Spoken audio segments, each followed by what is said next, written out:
All right, the next section that we're going to look at deals with inverse functions and their representation. Before we talk about inverse functions, we do want to talk about one-to-one functions. And so let's just recall what a function is. So recall that a function is where each input corresponds to only one output. So each x is associated with only one y value. And everything that we've looked at over the course of the semester is an example of a function. Now, we do have special functions, which are called one-to-one. And one-to-one, first and foremost, has to be a function. Each x can only go to one y, and we have each y corresponds to only one x. Or each output corresponds to only one input. If you recall, when we talked about functions originally, remember that you can have lots of x values going to the same place. They can be carpooling. But when we talk about each x value, for instance, can I go to my mom's house and my aunt's house in California for Thanksgiving? And the answer is no. I can only go to one meal at a time. When I think about one-to-one functions, I like to think butts in chairs. And so, for instance, in our classroom, we have 20 chairs, and each one of those chairs can only be sat down in by one person. The graph, when we talk about one-to-one functions, we do have a couple things that we want to look at visually. And the first one is it does have to pass the vertical line test in order to be a function. But we also have that it passes the horizontal line test. And the horizontal line test is the same thing as the vertical line test. The vertical line test, if it touches the graph more than once, it is not a function. Similarly, with our horizontal line test, if a horizontal line touches the graph more than once, it is not a one-to-one function. A lot of the functions we have looked at are one-to-one. And so, for instance, all linear equations that have a slope not equal to 0 are one-to-one. So if you have a line that is increasing or decreasing, it is one-to-one. The only ones that are not one-to-one are the horizontal lines. And of course, vertical lines are not, that we don't look at them because, well, they weren't functions to begin with. Basic polynomial functions that have an odd degree are one-to-one. And so, for instance, a cubic function that is strictly increasing from left to right is an example of an odd degree function. But if we have a cubic function where we have two turning points where it's going from increasing to decreasing and then back to increasing, those are not one-to-one. We have basic radical functions. Equations that have an odd index are one-to-one functions. And we have basic rational functions that have only one vertical and one horizontal asymptote are also one-to-one functions. And later, after we finish this section, we're going to talk about exponential and logarithmic functions. These are also one-to-one functions.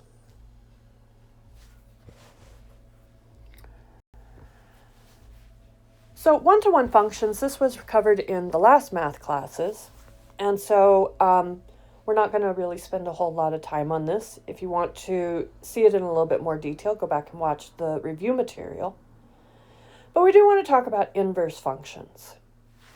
And so why do we care about one-to-one functions? Well, if a function is one-to-one, we can find something called an inverse function. An inverse function is basically the opposite of a function. A function and its inverse cancel each other out. We do know a little bit about inverse operations. We've talked about those for several semesters now. And so the opposite of adding 5 is subtracting 5. The opposite of dividing by -3 is multiplying by -3. To get rid of a cube, we use a cube root. And vice versa. To get rid of a cube root, we use a cube. And so inverse functions are going to involve generally more than one operation usually. But it is essentially the same concept. We can talk about inverse functions in terms of real-life tasks. And so, for instance, if we look at an example, in the winter, if we're somewhere really cold, okay, I put on my coat and then I go outside. Well, the inverse is we are going to do the opposite operations and in the opposite order. So for instance, if the second thing I do is go outside, in my inverse function, the first thing I'm going to do is the opposite, which is come inside. And then we take off our coat. So notice that put on my coat, take off my coat. Those are opposites. Go outside, come inside. Those are opposites. And we flip the order when we talk about the inverse function.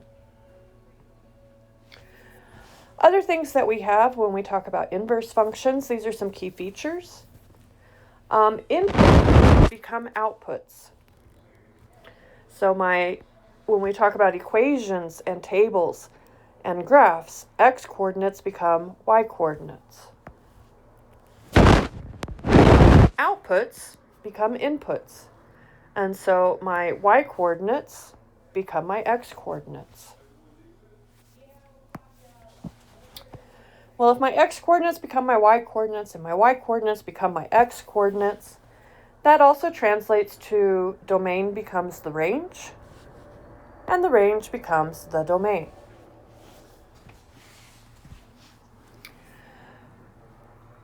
We can extend this to our asymptotes. Vertical asymptotes become horizontal asymptotes, and vice versa. Horizontal asymptotes become vertical asymptotes. And the last thing that we have is that graphs of inverse functions are symmetric about the line y equals x. And we're going to go ahead and see that. We do have a special notation for inverse function, and what we use is we use a little -1 as an exponent in the f. But note that this -1 does not mean reciprocal. What this means is inverse. And so we read this f inverse of x.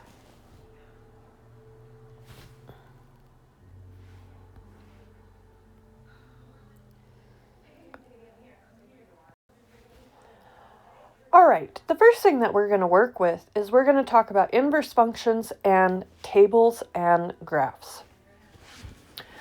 So when we've talked about functions already, remember that we always talked about function notation. We were given f of a equals b. And so recall that what this means, whether we're talking a table or a graph, is that when x equals a, y equals b. So the numbers in the parentheses correspond to the x coordinates. The numbers on the other side of the equation correspond to the y coordinates. And so far, over the course of this semester and the previous semester, we could do two different things. We could say find f of a, and what this meant was if I give you an a value, this is our x coordinate, and we want to find the y-coordinate.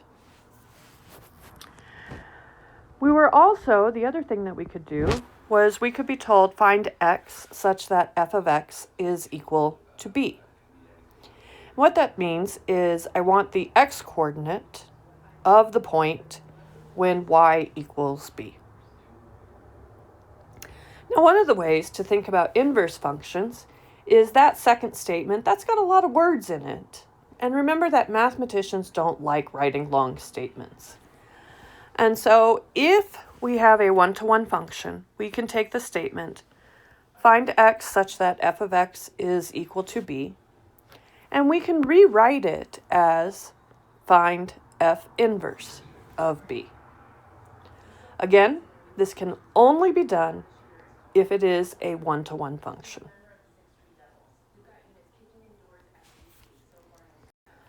All right, so we're going to start with some tables and see what we can do here. We're going to start with our original notation that we had. And so, for instance, if we have find f of 2, what this means is 2 is an x-coordinate. We're going to come over here to where x equals 2, and I want to know what is f of x for that value. And what we get is it is equal to 5. Similarly, if we want to find f of 4, 4 is inside my parentheses. It is an x value. And so we come over here to where x is 4, and the number that goes with it is 2.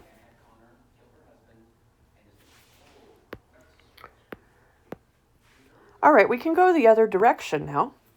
And so, for instance, if it says determine the values of x such that f of x is equal to 3, then what we want to do is we want 3 in our f of x column or row, and we want to list the x-coordinate that goes with it. And so what we have here is x equals 1. And the last one, we have f of x equals 1. And so again, this is my y-coordinate. We are looking for where f of x equals 1, and we list our x-coordinate. And so we get x equals 0.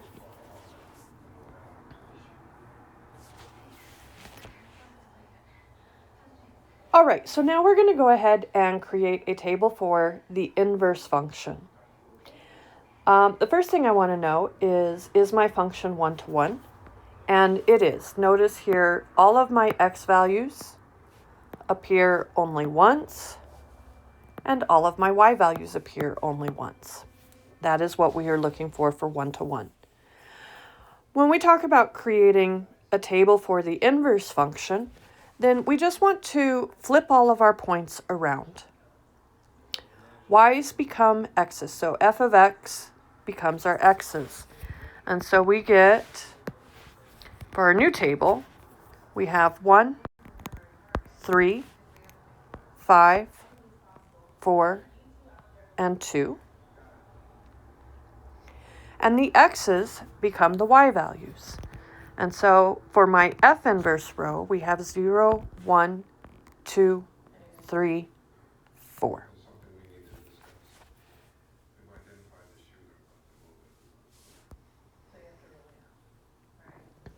All right, so then we want to go ahead and find the following.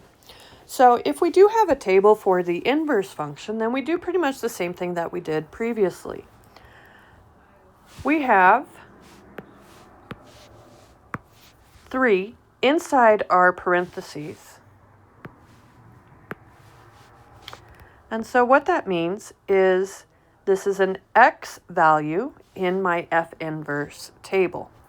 And so when x is 3, we get that y is 1.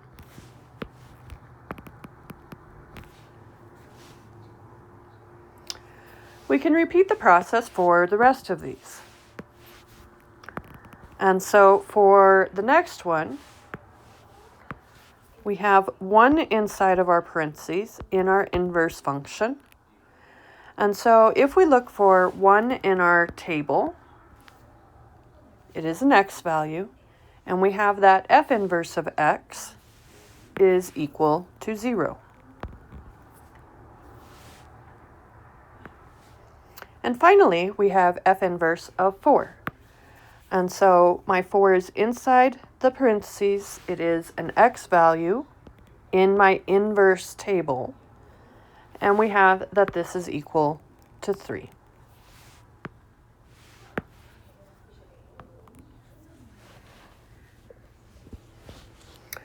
Now, just so we kind of relate back to the original information, okay, when we talk about inverse functions, when it is an input of the inverse function, it means that it is an output of the original function. And so here 3 is my input for my inverse function. That means if I go back to my original table, it is an output. We have 3 right here, and my x is 1, and that is my inverse. That is my answer for the inverse function. If we look at one more, f inverse of 1, this is the input of my inverse function, which means that it is the output of the original function. My original function, 1 is an output when my input is 0. And so that is my answer for this one. Last one. If we have 4 is our input of the inverse function, that means it is the output of the original function. And so if we look for 4 as our output, we have it here. The input is 3, which means that the output of our inverse function is 3. All right, so there are some tables. So now we're going to go ahead. All right, so to get us started, we're just going to go ahead and do the same thing that we've always done. So for instance, for part A, or for example A, we want to find f of 2. And so remember what this means is I want to plug 2 in for x, and I want to know what's the y value. So we want to find a point that has an x-coordinate of 2. Well, if we come here, this point is 2, 3. And so when x is 2, y is 3. And so f of 2 is equal to 3. For f of 1, 1 is an x value, and so I want a point that has an x-coordinate of 1. And if we come here, we have a point 1, 1. And so when x is 1, y is 1. And so f of 1 is 1.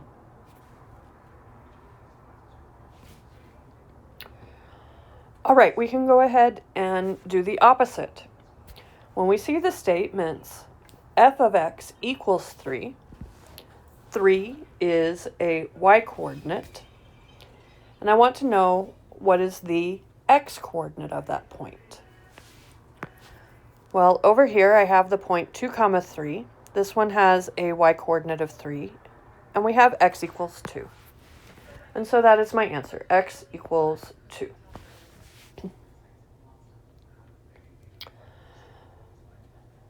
We have f of x equals -1. And again, this is y is -1.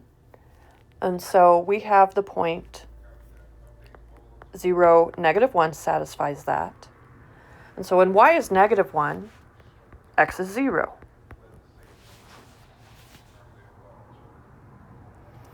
Now again, you can do one of two things.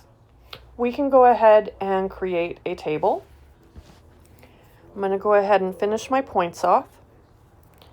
The last point here that I can find is -1, -3. And if we create a table for our inverse function, we just want to flip our points around. So for instance, if I flip my points around, I have -3, -1. I have -1, 0. This one becomes 1, 1. And my last one is 3, 2.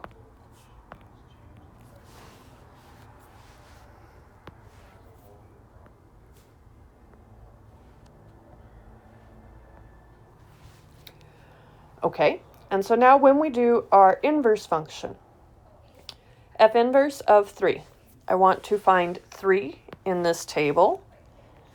And if we do 3 in this table, we get that it corresponds to 2. And so f inverse of 3 is equal to 2. F inverse of -1. In my table, when x is -1, y is 0. And so we get f of -1 is equal to 0. And finally, we have -3. When x is -3 in our inverse function, we have y is -1.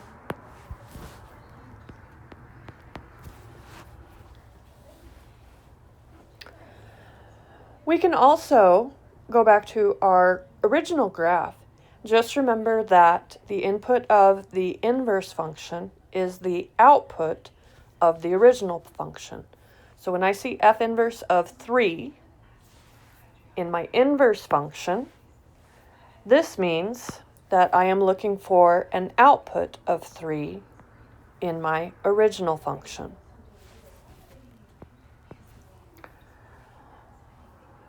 When we look at f inverse of -1, -1 is my input of my inverse function. It is the output of my original function. F inverse of -3, since -3 is the input of our inverse function, it is the output of our original function. And our answers correspond to the other number. So for instance, f inverse of 3, we want the 2. F inverse of -1, we want the 0. And f inverse of -3, we want the -1. All right, so that is using graphs. The last thing that we want to do is we are going to graph inverse functions. And so we're going to start off with a basic one. We have f of x equals x cubed plus 2. And so when we graph this, I'm going to go ahead and create a table.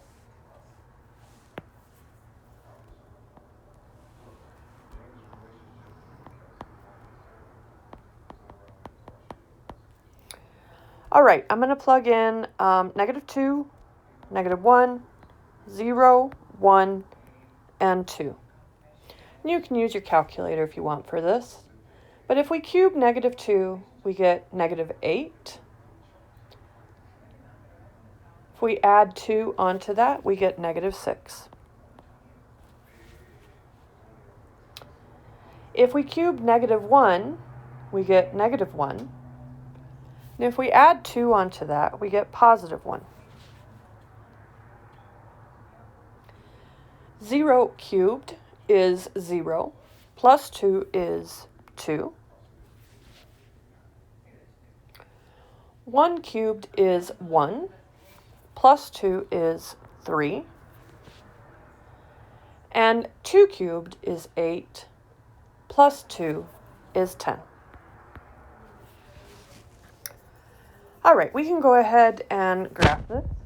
We have -2, -6, -1, 1, 0, 2, 1, 3, and 2 10's way up there.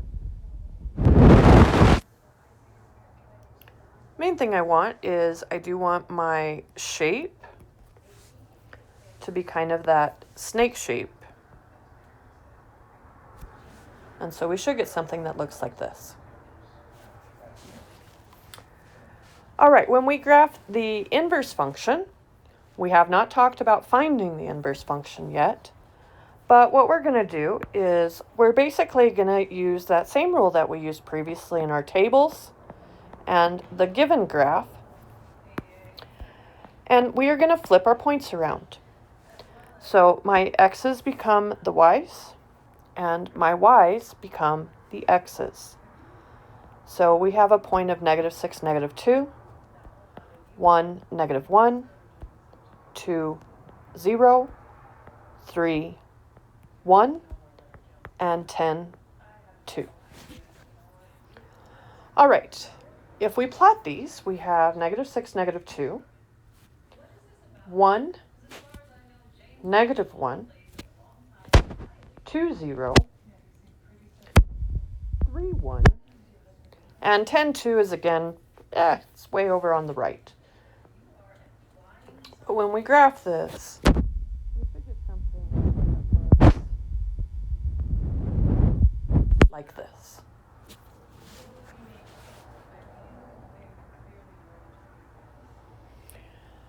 Now it's kind of hard to see it, but we do have symmetry. As I mentioned, when we graph inverse functions, we should be symmetric about the line y equals x. And the line y equals x is just a graph that goes through the origin. It has a slope of 1.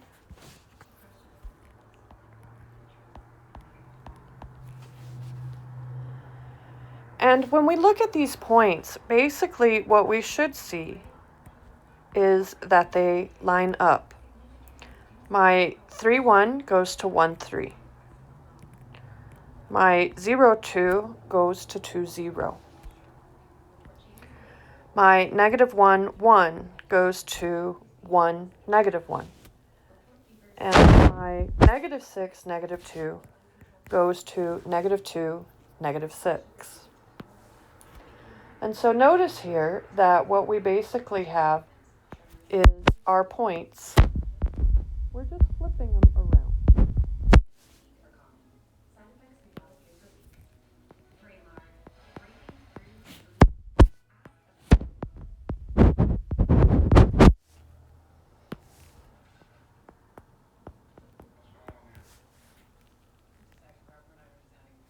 Oh, I mislabeled that one.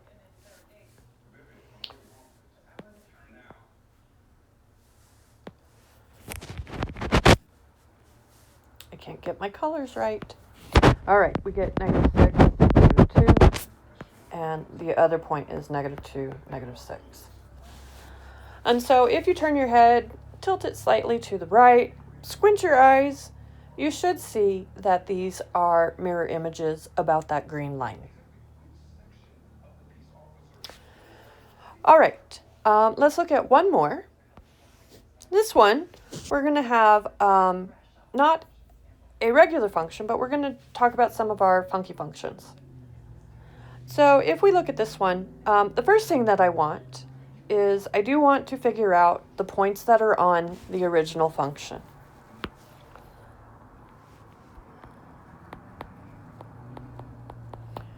And so I have a point -2, -2. That'll be my first one. I have a point 2, -1. And I have a point 3, 2.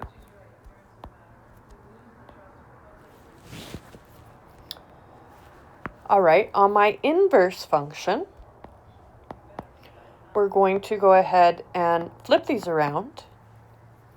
-2, -2 will stay the same because, well, it is the same x's and y's.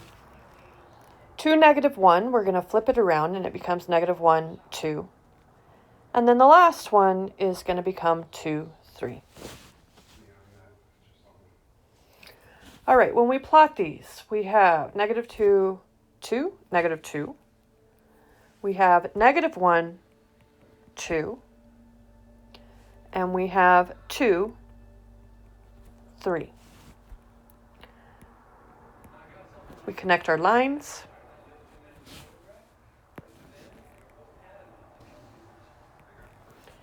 it should look like this. And again, if we draw the line y equals x through the middle, then we should see that, again, if you tilt your head to the right and squint your eyes, you should see that this is symmetric about that green line.